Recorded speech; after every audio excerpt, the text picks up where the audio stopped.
हरे कृष्ण कृष्ण कृष्ण हरे हरे, हरे राम राम राम हरे हरे। नमो विष्णुपदाय कृष्ण पृष्ठाय भूतले श्रीमते भक्ति वेदांत स्वामी नाम्ने नमस्ते सरस्वती देवी गौरवाणी प्रचारणे निर्विशेष शून्यवादी पाश्चात्य देशकारिणे वाञ्छा कल्पतरुभ्यश्च कृपा सिन्धुभ्य एव च पतितानां पावनेभ्यो वैष्णवेभ्यो नमो नमः। हे कृष्ण करुणा सिंधु दीनबंधु जगतपते गोपेश गोपिकाकांत राधाकांत नमस्तुते। तप्त कांचन गौरांगी राधे वृंदावनेश्वरी वृषभानुसुते देवी प्रणमामि हरिप्रिये। जय श्री कृष्ण चैतन्य प्रभु नित्यानंद श्री अद्वैत गदाधर श्रीवासादि गौर भक्तवृंद। हरे कृष्णा कृष्ण कृष्ण हरे हरे, हरे राम राम हरे हरे। मूकं करोति वाचालं पंगुलंघयते गिरिं यत्कृपातमहं वन्दे परमानन्दमाधवं श्रीगुरुदीनतारिणम्। नारायणं नमस्कृत्य नरं चैव नरोत्तमं देवीं सरस्वती व्यासं ततो जयमुदीरये।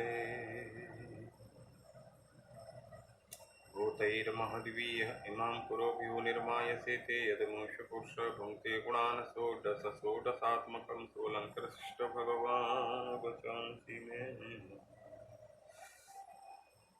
हरे कृष्णा। तो हम वैष्णव अपराध के ऊपर चर्चा कर रहे हैं। जो वैष्णव अपराध हैं कितने खतरनाक होते हैं, व्यक्ति का एक बड़े से बड़े स्तर से भी पतित करा सकते हैं। इसलिए हमें प्रयास करना चाहिए भक्तों को स्पेशली कि किसी प्रकार का वैष्णव अपराध न हो।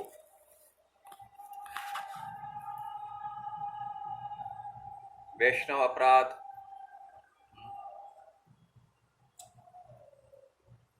भक्ति से हमें च्युत कराते हैं, हमारी भक्ति को बाधित कर देते हैं। इसलिए वैष्णव अपराध जो हैं, यदि वैष्णव अपराध उठे हाथी माता, वैष्णव अपराध उठे हाथी माता, उपाड़ी बा छिड्डे तार सूख जाए पाता। वैष्णव अपराध मत पागल हाथी के समान है। यदि वह हाथी उपवन में अर्थात साधक के हृदय में प्रवेश कर जाए अपराध, तो उस भक्ति लता को विनाश कर देता है। लता तो पहले से ही कोमल होती है, कोई पेड़ तो है नहीं जो सहन कर पाएगा। लताएं कम कोमल होती है। इसलिए जो हाथी जब घुसता है उपवन में, यदि लता है तो सोचो क्या हालत होगी फिर उनके। इसलिए उपाड़े व छिद्दे तार सूख जाए पाता, उस भक्ति लता को विनाश कर देगा और थोड़े ही समय में उस लता के पत्ते सूख जाएंगे। इसलिए हमें जो है बिना वैष्णव अपराध किए, कृष्णदास कविराज गोस्वामी बताते हैं कि हमें अपराधों से बचने के लिए श्रीमन नित्यानंद प्रभु की शरण लेना चाहिए, क्योंकि नित्यानंद प्रभु हमारे आदि गुरु हैं और उनकी कृपा होगी तो हमारा मंगल अवश्य ही होगा। कृष्णदास कविराज बोलते हैं, वृंदावन वैसेयत वैष्णव मंडल, कृष्ण नाम परायण परम मंगल। यार प्राण धन नित्यानंद श्री चैतन्य, राधा कृष्ण भक्ति बिने नाही जाने अन्य। यार वृंदावन वैसे यत वैष्णव मंडल, वृंदावन में रहने वाले वैष्णव जन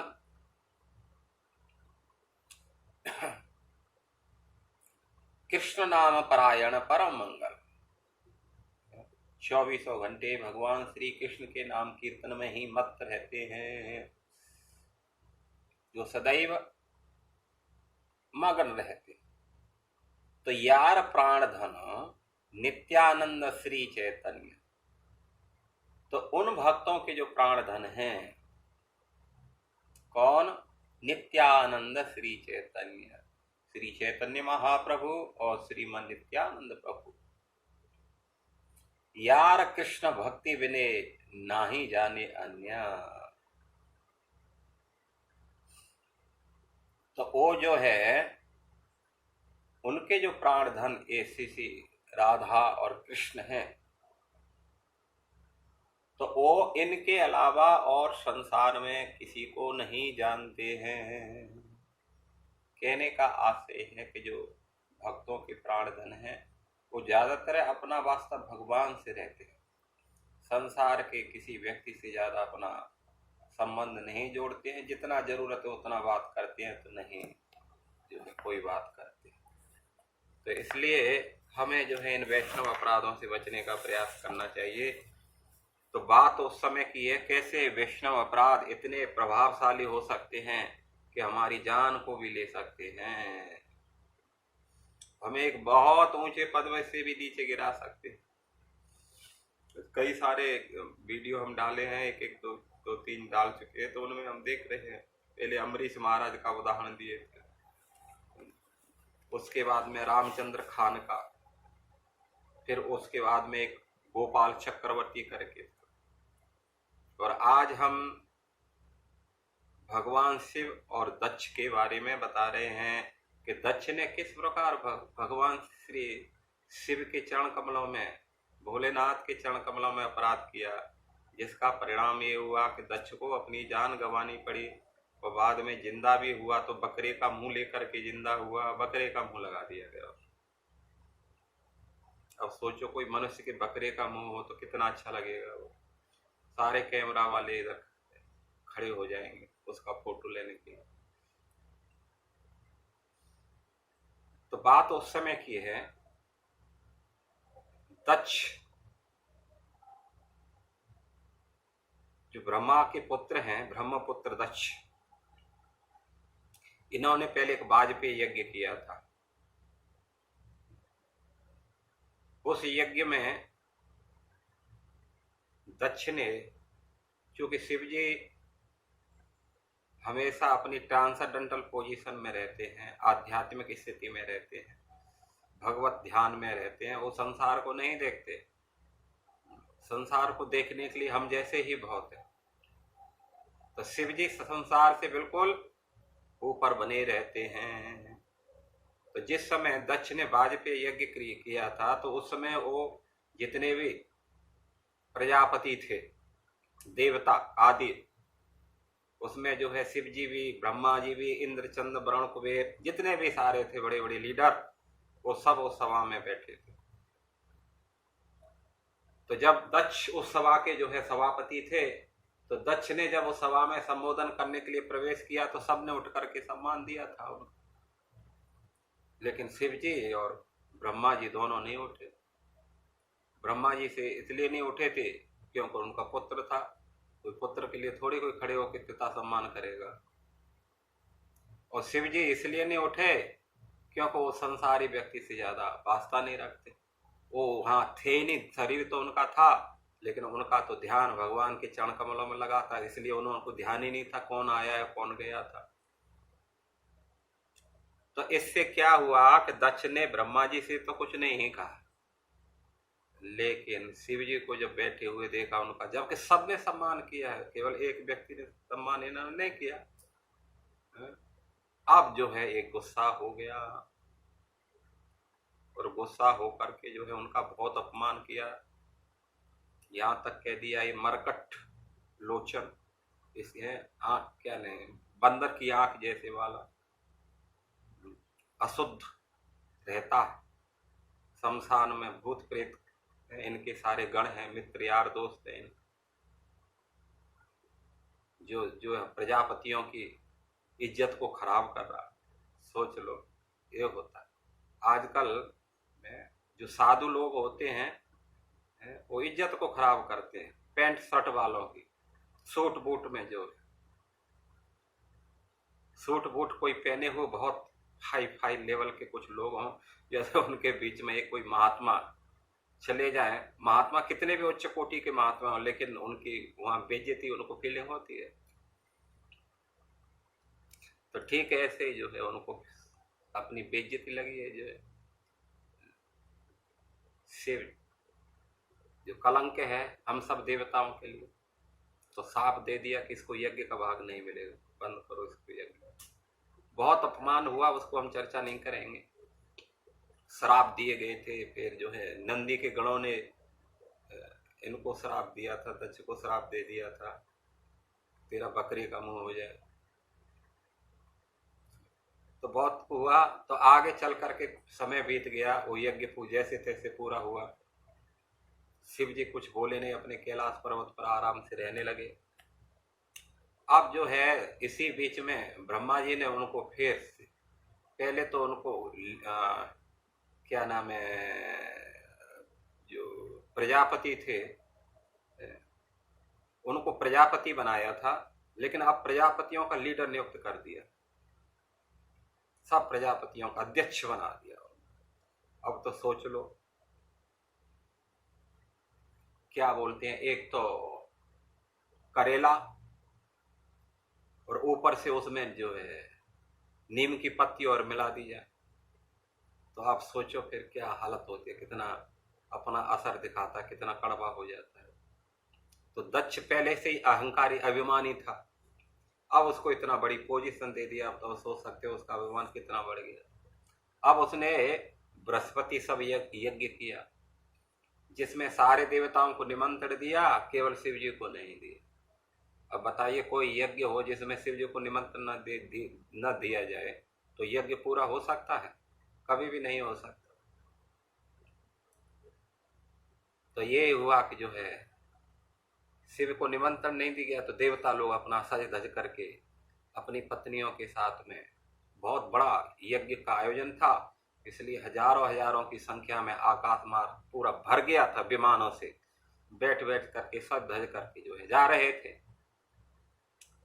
तो जो है सती ने उनको देखा, भाई कहाँ नाचते गाते बजाते हुए आवाज आ रही थी कैलाश पर्वत पे। तो उन्होंने देखा क्या बात है भाई, ये लोग कहाँ जा रहे हैं। तो पूछा, बहन कहाँ जा रही हो?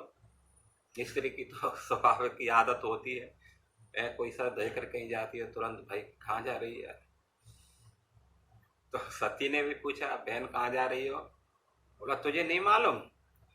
बोला, नहीं हमें तो कुछ मालूम नहीं। अरे राम राम, लो बताइए, तेरे पापा यज्ञ कर रहे हैं, तेरे पिताजी के घर में यज्ञ हो रहा है, और तुझे मालूम नहीं है कि जो है तू यहाँ बैठी हुई है, तो ये तो वहां होना चाहिए। बोला, मेरे पिता के यहाँ? अरे लगता है हमें निमंत्रण देना भूल गए होंगे, इतना बड़ा, अरे बहुत बड़ा प्रोग्राम है। अरे लगता है तभी भूल गए पिताजी, नहीं तो हमें जरूर बुलाते, जो है भेजते। चलो कोई बात नहीं है। अब जो है सती को जब मालूम चला, तो अब तो पिता के घर में यज्ञ हो रहा है। अब सोच सकते हैं कि जो है स्त्री जब अपने पिता के घर में कोई उत्सव मनाया जाए, कोई बड़ा आयोजन हो, तो बच्ची उनकी रह सकती है? कभी भी रह नहीं सकती। स्वभाव के ही पिता के दर्शनों का, माँ के दर्शनों का, जिन्होंने पाल पोष करके बड़ा किया है, भाई हैं, बंधु हैं, बहन हैं, उनसे मिलने इतने वर्षों वर्षों साथ साथ में रहे, खाए पिए, मान अपमान लड़ाई झगड़ा एक दूसरे करे, लेकिन फिर भी प्रेम से बात किए।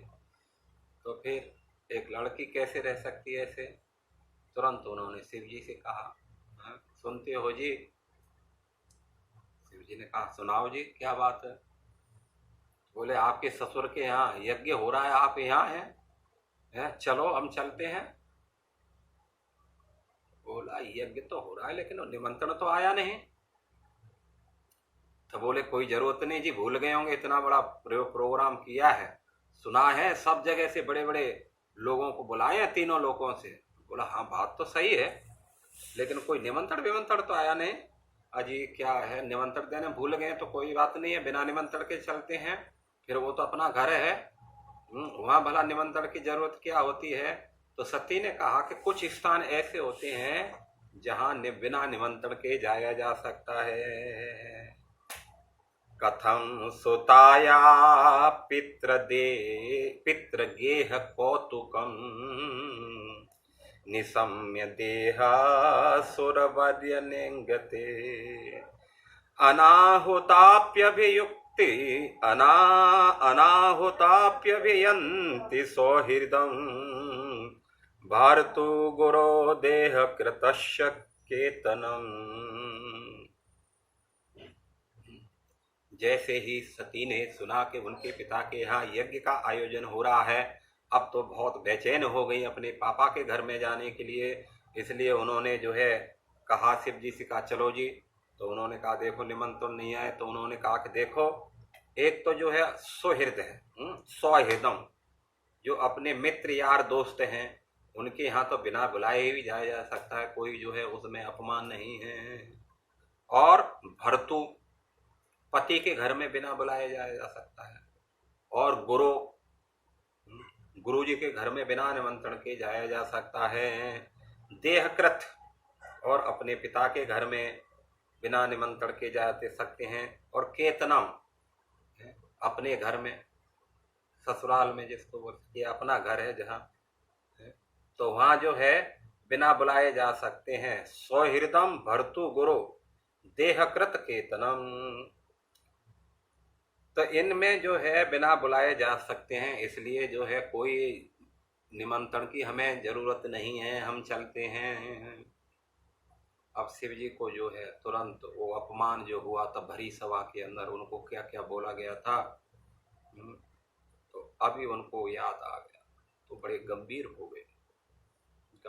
तो उन्होंने कहा देखो सती, तुम बोलती हो कि वास्तव में इनके घर जाया जा सकता, मैं भी कहता हूं इनके घर जाना ही चाहिए, लेकिन कब? जब सामने वाला अहंकार से बिल्कुल मुक्त हो। ते यदि अनुत्पादित दोष दृष्टयो बलीयसा अनात्म मदेन मन्युना। ते यदि अनुत्पादित दोष दृष्टयो, उन व्यक्तियों के यहां जाया जा सकता है जो दोष दृष्टि से बिल्कुल परे, जो अतिथि को वास्तव में सम्मान दे। जो कि कोई अतिथि आ रहा है तो उसका चेहरा खिल जाए, देख करके प्रसन्न हो, न कि जो है आंखें लाल करके टेढ़ी करके जो है उनको घूरे। आप सोचो कैसा लगेगा। तो बलियसा अनात्मदेन मन्नुना, जो दयामान के कारण क्रोध नहीं करते हैं, ऐसे व्यक्ति के यहाँ मैं जानता हूं कि हम जो है बिना बुलाए भी जा सकते हैं। लेकिन यदि किसी कारण जो पहले से ही हमसे जो है द्वेष करता हो, और फिर चाहे वो कितना भी बड़ा व्यक्ति क्यों ना हो, कितना भी महान क्यों ना हो, लेकिन यदि हमारे प्रति जलन है, किसी के प्रति जलन है, और फिर वो बिना बुलाए पहुंच जाए, तो आप सोच सकते हैं कि उसकी फिर जो है कितनी बेइज्जती होगी। कोई महान जो पुरुष होते हैं उनके अंदर जो गुण होते हैं वो आभूषण बनते हैं। शिव जी ने कहा सुनो सती, मैं तुझे एक बात बताता हूं। विद्या तपो वित्त बपु वय कुलम सताम गुणै षड्वि असक्तम इत्तरै स्मृतो हतायां धृतमान दुदर्शः स्तब्धा न पश्यति हि धाम भूयसा। विद्या, कोई यदि बहुत अच्छा पढ़ा लिखा है, ज्ञानी है, ये बहुत अच्छी बात है। विद्या ददाति विनया, विद्या से नम्रता आती है। वृक्ष, जिस वृक्ष पे फल लगते हैं वो वृक्ष झुक जाता है, ऐसे जिसको ज्ञान होता है वो नम्र हो जाता है। लेकिन आजकल तो देखते हैं कि जितना पढ़ा लिखा होगा उतना ही वो सर को उठा करके चलेगा, वास्तव में वो विद्या नहीं है वो सब अविद्या है। जो अहंकार की सृष्टि करे वो वास्तव में उसका वो पतन कराने वाली होती है। तो विद्या, तपस्या, आध्यात्मिक उन्नति, तपस्या और वित्त, धन, खूब बड़ा धनी है व्यक्ति और सुंदर शरीर है उसका, बपू, और वय यौवन अवस्था है, देखने में सुंदर है और कुलई उच्च कुल है उसका। तो सताम गुण ही सडवी, तो सज्जन पुरुषों में और ये क्या बोलते हैं, एक तो सोना और उसके ऊपर फिर सुहागा लगा दिए तो और ही उसमें चमक आ जाती, तो सोने पे सुहागा जैसे हो जाता है। सज्जन पुरुषों में ये सब उनके आभूषण बन जाते। लेकिन वहीं असक्तम इतरही, लेकिन वहीं जो असाधु हैं, दुष्ट स्वभाव के लोग हैं वो उनके लिए ये आभूषण गहने नहीं, ये गुण नहीं, बल्कि दोष अवगुण उनके अंदर पैदा कर देते हैं, उनका अभिमान बढ़ा देते हैं। नम्रता की जगह उनका और ईगो बढ़ जाता है, अभिमान बढ़ जाता है। स्मृतो हताया भ्रतमान दुद्रसः, तो ऐसा व्यक्ति जो है गर्भ से अंधा होकर के अपने ज्ञान को खो देता है। स्मृतो हतायाम, उसकी स्मृति खत्म हो जाती है। भ्रतमान दुदर्शः, गर्भ से अंधा व्यक्ति है, मैं बहुत बड़ा धनी हूँ, हाँ मैं कितना सुंदर हूँ, मेरे पास में बहुत शक्ति है, मैं बहुत पढ़ा लिखा हूँ, मैं बहुत ऊंचे कुल का व्यक्ति हूँ। तो उससे क्या हो जाता है, उसका ज्ञान, दिव्य दृष्टि उसकी खत्म हो जाती, ज्ञान उसका खत्म हो जाता है। स्तब्दान पश्यति ही धाम भूयसाम, तो फिर वो घमंडी व्यक्ति, ऐसा मूर्ख व्यक्ति फिर भले भले लोगों को, सत्पुरुषों का भी अपमान कर देता है। साधारण का अपमान करे तो कोई बड़ी बात नहीं है, लेकिन सत्पुरुषों का भी अपमान कर देता है, महापुरुषों का भी वो अपमान कर देता है। इसलिए सती कि उन लोगों के घर में कभी नहीं जाना चाहिए जो अतिथि को देख करके उनकी तरफ वक्र दृष्टि से देखते हैं, टेढ़ी नजर करके देते। एक कैसे आ गया, बहुत लाल लाल आंखें करके देखता है, तो उनके घर में कभी भी नहीं जाना चाहिए, चाहे वो अपने सगे संबंधी ही क्यों न हो, चाहे मित्र ही क्यों न हो, लेकिन फिर भी उनके घर में नहीं जाना चाहिए। इसलिए शिव जी ने, कृष्णदास कविराज बोलते हैं, यहाँ गुण सत आछेता न करे ग्रहण, गुण मध्य छेल कर दोष आरोपण। जो सज्जन पुरुष होते हैं, यदि कोई व्यक्ति के अंदर हजारों गुण दुर्गुण भी हों, लेकिन एक अच्छा गुण है तो बस उसी गुण को लेकर के उनकी प्रशंसा करते हैं, दुर्गुणों पर उनकी दृष्टि नहीं जाती है। लेकिन जो दुष्ट लोग होते हैं, असत्य इतरई, ऐसे व्यक्ति जो हैं, हजारों उनके अंदर अच्छे गुण हो, लेकिन एक दुर्गुण हो, बस उसी की वो जो है चर्चा करते रहेंगे, हाय फलाना तो ऐसा, फलाना ऐसा है। जैसे जो मक्खी होती है, एक मक्खी जो है, एक फूल पर मधुमक्खी होती है और एक घरेलू मक्खी होती है। तो घरेलू मक्खी कभी भी जो है फूल पर नहीं बैठती है और मधुमक्खी कभी भी जो है गंदी वस्तुओं पर नहीं बैठती है। तो ऐसे ही जो सज्जन पुरुष, तीन प्रकार के व्यक्ति होते हैं। तो जो मध्यम व्यक्ति है, जो भक्त होते हैं, वो क्या करते हैं, किसी के गुण और दोषों पर विचार करते हैं, गुण दोष पर विचार करके जो है, जो मध्यम कोटि के जो भक्त होते हैं, विचार करके फिर कोई निर्णय लेते हैं कि काम करना है या नहीं करना है। उत्तम कोटि के जो भक्त होते हैं, वो गुण दोषों पर किसी पर विचार नहीं करते, क्योंकि उनके लिए तो दोष भी गुण ही जैसे दिखाई देते हैं। जो उत्तम कोटि के भक्त होते हैं, उनको जो है हजारों दोष हो करके भी उनको जो है दोष दिखाई नहीं देते। अपने अंदर एक भी थोड़ी कमी है तो वही अपना जो है सबसे बड़ा दोष ही समझते हैं, बोलते इससे तो मैं तो इससे भी खराब हूँ भाई, अपने बारे में ऐसे सोचते रहते हैं तो मेरे से महान है।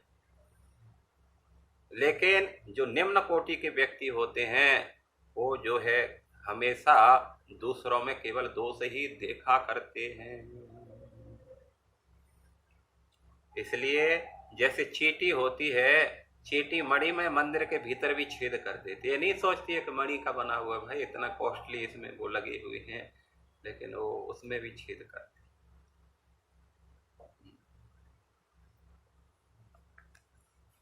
तो उत्तम हैया वैष्णव हवे निरभिमान, जीवे सम्मान दीवे जाने कृष्ण अधिष्ठान। जो उत्तम कोटि के जो वैष्णव होते हैं सभी जीवों का सम्मान करते हैं, वो किसी का भी कष्ट नहीं दे सकते, यहाँ तक चींटी को भी वो कष्ट नहीं देते हैं। सोच लो, क्योंकि वो जानते हैं कि भगवान तो सबके हृदय में बोल बैठे हुए हैं। और गीता में भगवान ने कहा है सर्वस्य चाम हृदय सन्निविष्ट, अर्जुन मैं सभी जीवात्माओं के हृदय में बैठा, मत्तः स्मृति ज्ञान प्रमोहनम, मेरे से स्मृति विस्मृति और ज्ञान आता है। तो इसलिए उत्तम कोटि के भक्त जो है किसी का अपमान नहीं करते हैं। तब जा करके जो है सती ने देखा कि मेरे प्रयास फेल होते जा रहे हैं, तब उनको थोड़ा क्रोध आया, क्योंकि शिव जी ने कहा कि देखो, हालांकि मैं जानता हूं वो तुम्हारे पिता हैं, तुम्हारे देहकृत, तुम्हारे जो हैं स्वयं के पिता हैं, लेकिन फिर भी चूंकि वो मेरे से द्वेष करते हैं और तुम मेरी पत्नी हो, तो तुम्हारे पिता मेरे कारण तुम्हारा अपमान करेंगे, तुम्हें सम्मान नहीं दे। हालांकि तुम अपने पिता की बहुत प्रिय बच्ची हो, सबसे छोटी बच्ची, बहुत सम्मान देने वाले थे। 27 कन्या थी जिसमें सबसे छोटी थी सती जी, बहुत प्रिय थी दक्ष को। लेकिन शिव जी समझा रहे हैं, क्योंकि शिव जी तो जो है त्रिकालदर्शी हैं, तीनों कालों की वो जानते हैं। इसलिए शिव जी ने समझाया कि देखो सती, मैं जानता हूं तुम अपने पिता की बहुत प्रिय पुत्री हो, लेकिन चूंकि तुम मेरी पत्नी हो, इसलिए तुम्हारे पिता मेरे कारण तुम्हारा सम्मान नहीं करेंगे, और तुम्हारा सम्मान नहीं होगा तो तुम उस अपमान को सहन भी नहीं कर पाओगे, और एक बहुत बड़ा तुम्हें जो है विपत्ति का सामना करना पड़ सकता है, यहाँ तक जान भी गंवानी पड़ सकती है। सोच लो, क्योंकि शिव जी ने तो इनडायरेक्ट कह दिया कि तुम्हें मरना ही होगा वहाँ यदि अब जाएंगी तो। लेकिन सती बिचारी क्या करें, ये संबंध संसार के ऐसे ही होते हैं, और शिव सती मानी नहीं और तुरंत जो है अपना बिना कुछ सामान लिए दौड़ पड़ी। तो शिव जी ने देखा कि भाई नहीं माने, तो उन्होंने इशारा कर दिया, तो नंदी और जितने भी थे उनके सेवक थे, भूत प्रेत, सब जो है तुरंत उनकी सहायता के लिए पहुंच गए।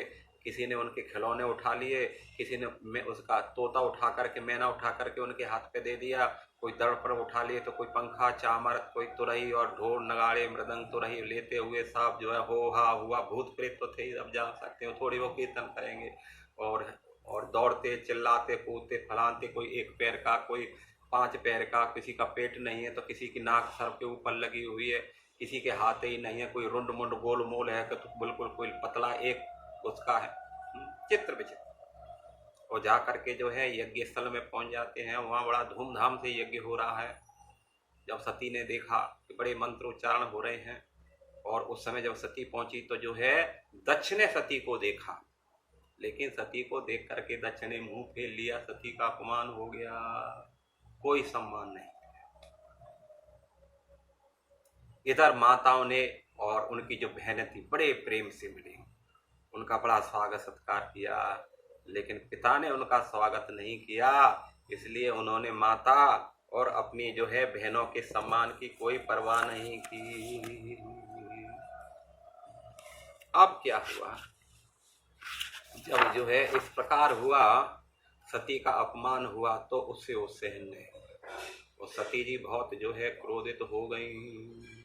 फिर उन्होंने क्रोध को संभाला, दबाया, अंत में जाकर के जो है यज्ञशाला में जब देखा तो सब देवताओं को स्थान दिया गया है, लेकिन वहां शिव जी का कोई स्थान नहीं है। अब तो जो है सती ने जब देखा कि शिव जी का कोई स्थान नहीं, उनके पति का कोई स्थान नहीं है, उस यज्ञ स्थल में सब देवताओं को स्थान दिया गया है, यज्ञ का भाग दिया गया है, लेकिन शिव जी के लिए कोई नहीं है। तब तो सती जी बहुत क्रोध में भर जाती हैं, लंबी लंबी सांस लेकर के, और अपने पिता को ऐसी क्रोध में देखी जैसे उनको भस्म कर देंगी। तब सती ने कहा है कि देखो, वास्तव में हालांकि तुम मेरे पिता हो, मेरा शरीर आपके द्वारा दिया हुआ है, लेकिन मैं जानती हूं कि आप कितने ईर्ष्यालु व्यक्ति हो। जो शिवजी जो किसी से भी, सारे जीवात्मा से, संसार के किसी जीवात्माओं से द्वेष नहीं करते हैं, यहाँ तक कि जो द्वेष करते हैं उनसे भी वो प्रेम करते हैं, और तुम ऐसे व्यक्ति से ईर्ष्या कर रहे हो? तुमने उनके लिए कोई स्थान नहीं दिया गया। अरे तुम्हें मालूम नहीं है, से और ब, ये दो शब्द यदि कोई व्यक्ति उच्चारण कर लेता है, पापी व्यक्ति भी उच्चारण कर लेता है, तो वो भी जो है पापों से मुक्त हो जाता है।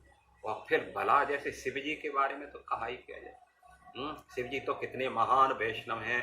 अरे जिनके चरणों के फूलों के लिए, चरण रज के लिए देवता जैसे ब्रह्मा आदि देवता भी उन चरणों पर पड़े हुए फूलों को अपने मस्तक पर धारण करते हैं, फिर अन्य सामान्य व्यक्ति के लिए तो कहा क्या जाए। और तुम ऐसे व्यक्ति से दोष करते हो। इस प्रकार सती जो है बहुत क्रोधित हो गई। तब उन्होंने कहा कि मैं तुम्हारे प्राण तो नहीं लूंगी, लेकिन अब मैं जिंदा भी नहीं रहूंगी। तुरंत उत्तर दिशा की तरफ मुंह करके सती कुशासन पर बैठ जाती हैं और आचमन करके, और इस प्रकार समाधिस्थ होती हैं। भगवान शिव का ध्यान करते हुए उन्होंने प्राणापान समायुक्त पंचामृत प्राणापान को समान करके और अपनी श्वास को एकत्रित करके उनको धीरे धीरे करके अपने भुजाओं के बीच में स्थापित करके, और उसको जो है अपने तलवे के ऊपर लेकर गई, अपने सर के ऊपर लेकर के, और उन्होंने अग्नि और वायु का स्मरण किया। जैसे उन्होंने अग्नि वायु का स्मरण किया, तुरंत उनके शरीर में आग लग गई। और इस प्रकार सती जी जो हैं भगवान शिव का स्मरण करते हुए और वहीं अपना शरीर का त्याग कर दी। अब उनके जो गण आए थे उन्होंने जो है आक्रमण किया, लेकिन प्रभु ने क्या किया, तुरंत जो है यज्ञ में आहुति डाल करके और उन्होंने जो है कुछ देवताओं को प्रकट कर दिया। जिन देवताओं ने क्या किया, उन भग देवताओं ने अपहृत रक्ष अपहतम रक्ष, राक्षसों का अपहित हो, नाश हो। इस प्रकार जो है तो उसमें से दक्षिणाग्नि जब डाली तो तेजस्वी हजारों की संख्या में ऋभु देवता प्रकट हो गए उस यज्ञशाला से। तब तो जो है सभी जो है अपने हाथ में अस्त्र शस्त्र लेकर के जितने भी शिव जी के गण थे मार पीट के भजा दिए। इधर शिव जी को जा करके नारद जी ने सूचना दे दी, भैया ऐसी ऐसी बात है, सती जी तो अब सती हो गई, अब नहीं है वो हमेशा। तब शिव जी को बहुत क्रोधित हुआ और उन्होंने अपनी लटा से एक दैत्य को प्रकट किया जिसका नाम था वीरभद्र। और वीरभद्र से जाओ जा करके कहा दक्ष को सर्वनाश कर, दक्ष का वध कर दो और उसके यज्ञ को बिल्कुल नष्ट कर दो। तुरंत वीरभद्र अपनी सेना को लेकर के और भूत प्रेतों को लेकर के जो है उस स्थान पर पहुंचे। जिस समय वीरभद्र समझा चल रहा था तो पृथ्वी इतना विशाल शरीर था, आकाश को उसका सर छू रहा। पृथ्वी उनके पैरों से चलते समय ऐसे झुकती थी जैसे किसी नौका पर जो कोई हाथी चढ़ जाता है तो नौका इधर उधर डगमाती रहती है, ऐसे पृथ्वी डगमाने लगी। इतना विशाल शरीर का वो था। जा करके तुरंत जब जा रहे थे सारे भूत प्रेत तो इतना अंदर जैसा आंधी क्या नाम धूल उड़ रही थी। तो देख रहे थे भाई क्या बात है, सब धूल कहाँ से आ रही है, अभी तो आंधी नहीं था, साफ मौसम था, लेकिन फिर भी तो सब बेचारे डर गए। तब सब ने समझ लिया कि भाई अब सती का मृत्यु हुई है, लगता है कहीं जो है उनकी प्रेतात्मा ही जो है हमें कष्ट देने के लिए नहीं आ रही हो, क्योंकि उनकी जो माता थी वो जान गई कि हो न हो ये सती के उसी का दंड हमें मिलने वाला है। तब तक तो वीरभद्र अपने सेवकों के साथ वहां पहुंच जाते और तुरंत आक्रमण कर देते, जितनी भी यज्ञशाला थी तहस नहस कर देते हैं। यज्ञ में जो है भूत प्रेत उनको नष्ट कर देते हैं, पेशाब कर देते हैं, सारे देवताओं को डंडे मार मार करके, पत्थर मार मार करके तहस नहस करते हैं। और तुरंत वीरभद्र ने क्या किया, दक्ष को पकड़ लिया और मणिमान ने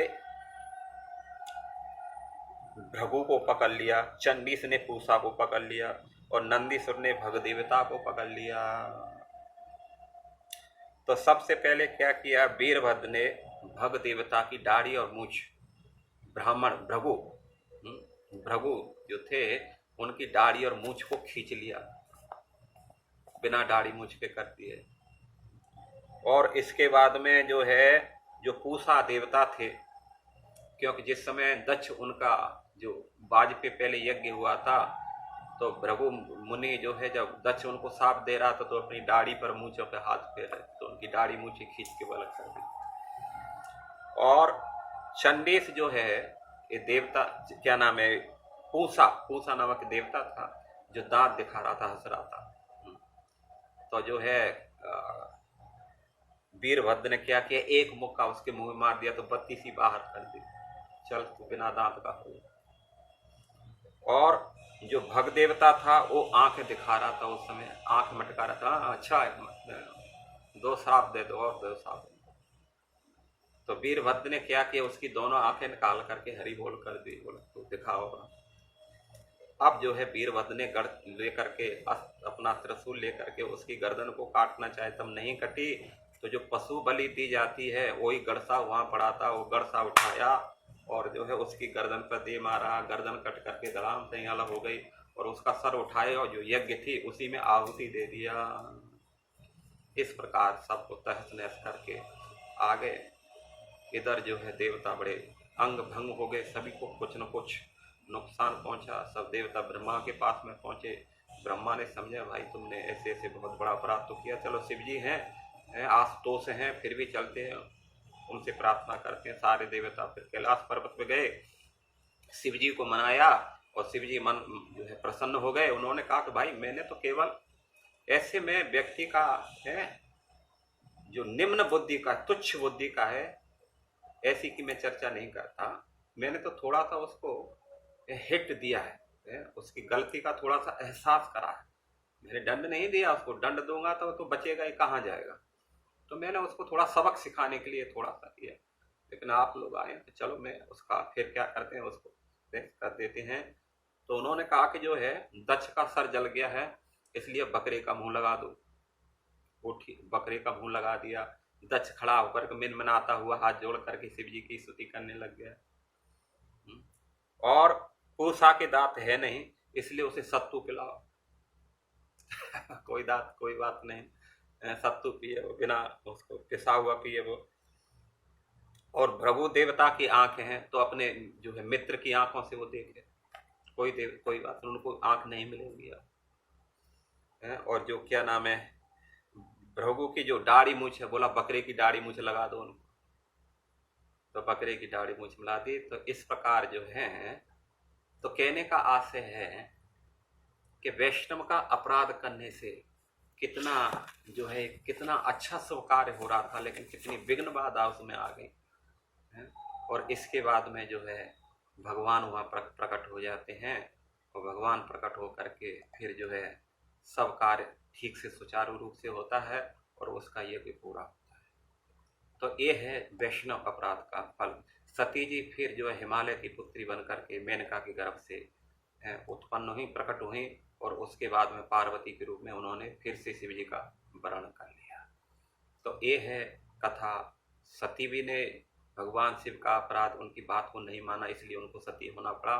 और दक्ष ने तो पूरा अपराध किया, इसलिए उनको जो है बकरे का सर लगा उनके शरीर पे। तो ये हम कथा से समझ सकते हैं कि वैष्णव अपराध कितना खतरनाक होता है, इसलिए हमें बचने का प्रयास करना चाहिए। हरे कृष्ण कृष्ण कृष्ण हरे हरे, हरे राम राम राम हरे हरे। जगत गुरु श्रील प्रभुपाद की